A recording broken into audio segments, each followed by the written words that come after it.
getting the right color with the alcohol-based leather dye and isopropyl alcohol. That was all well and good. But after handling it a couple of times, as I'm going to show you in some pictures here, the your hands start rubbing the dye off. So, experiment part 3. I'll explain in the video different things I tried and all that sort of thing. So, without further ado, let's hit it. Okay, well, bad news, folks. That those the mixture leather dyes and alcohol, it doesn't soak into the plastic at all. It dries on the surface in a minute, maybe two. It dries really fast, but it stays on the surface, and as you can see, it's rubbing off. You can particularly see it on the one side that I thought came out really good.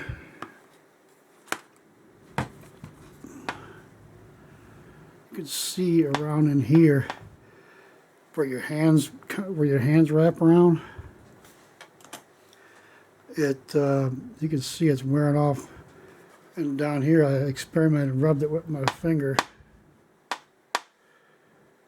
and you can see it rubs right off. And I got these super glued in now, so now I'm gonna have to use painter's tape and an X-Acto knife to cover them up. And instead of mixing alcohol with the same amounts of each dye, what I'm going to do is mix in some true oil. Take a little longer for it to dry, but then again, maybe not with the alcohol. I don't know how something you thin with mineral spirits is going to mix with alcohol, but I don't know, we'll see. So once more, here we go with Phoebing's leather dyes and some rubbing alcohol. First I'd break out the X-Acto knife and tape off the medallions I'd already super glued the pins of, so they ain't coming out no more. That's a good thing though. And here is the same leather dye mixed with true oil. Okay, that's looking a little darkened. Okay, that's more like the color it is after the first coat of the dye mixed with alcohol. I tried to mix it with true oil and it didn't want to mix together right away, and then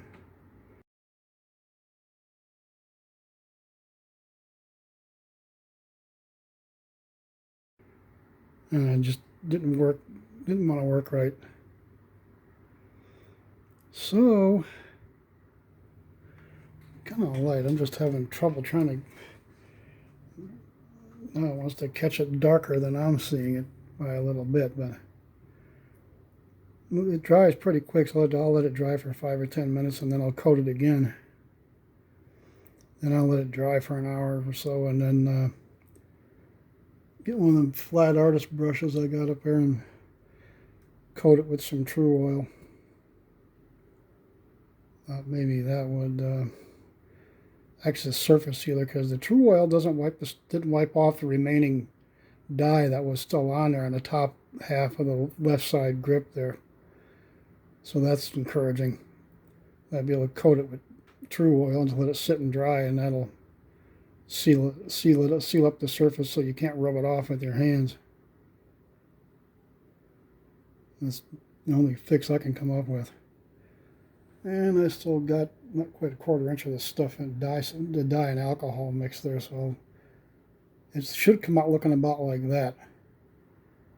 This thing, I'm having to charge the camera battery. I'm using the cell camera right now from the A20, so it needs a little more contrast, I think. Okay, here's after the second coat. It looks so dark, I can't find an angle. Okay, that's a bit more what it looks like to me.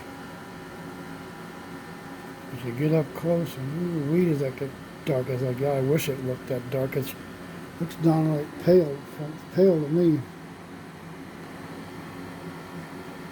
Look at it from here, you can kind of, it's both of them are light like the one on the left. Okay, after doing a third and fourth coat of the dye and alcohol mixture on there, and let it dry for about an hour, 20 minutes, hour and a half, just to make sure it was thoroughly dried, you know, the way it sets up on the surface as I was explaining earlier. I brushed on some True Oil with this brush here that's just a little over a 1/4 inch wide. Brush it on there and let the excess drip off. I got the seal to some streaks on there like it would have if it was real bone ivory. Even the mammoth ivory on the outside has that soft and harder, spotty, streaky kind of qualities to it. So I was trying to emulate that.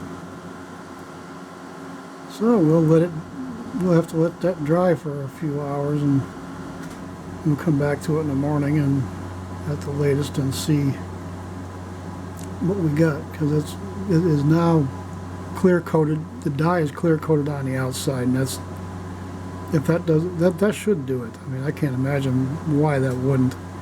You just need to seal. You need a surface sealer with this dye. And I learned that the hard way. So with all these experiments to find the best way to do it. So, and once that dries enough where I can handle, I can take an X-Acto knife and peel the tape off. Okay. Now with the tape removed from the medallions, and the True Oil almost dry. It's looking pretty good. The dye leaves a smoother surface looking back than mixing oil-based stain with the True Oil. The stain gets little bits of gritty particles in it from settling, and you shake it up and stir it or whatever, and then you'd have to wind up pouring it through a fine metal strainer to get a few drops in there, and it doesn't look the same. So it comes out a lot smoother with the dye, and then just using plain old True Oil as a clear coat, which has a real light honey amber sort of color to it, so it kind of adds to it a little tiny bit. So let those finish drying overnight, and I'll finish this video up. So it's looking like this is the best way to do it. It's the only real way to do it, from what I'm finding. The True Oil, once it dries real good on top of there, that's going to be a hard wearing surface. Okay, here we are the next morning with the clear coat on, the True Oil clear coat on the grips all dried and looking good. That dye is not going to wear off anymore, so at least I finally figured out the right process to do.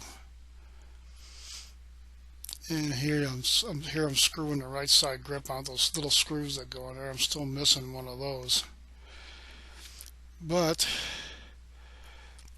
at least it's together. Okay, well,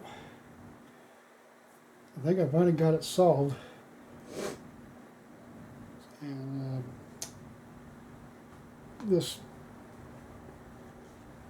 dye job won't come off, since I don't know if you can see how shiny that is.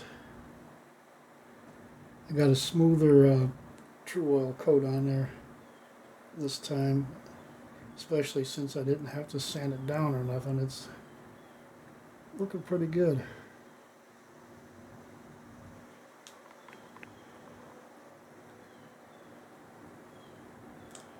Oh yeah.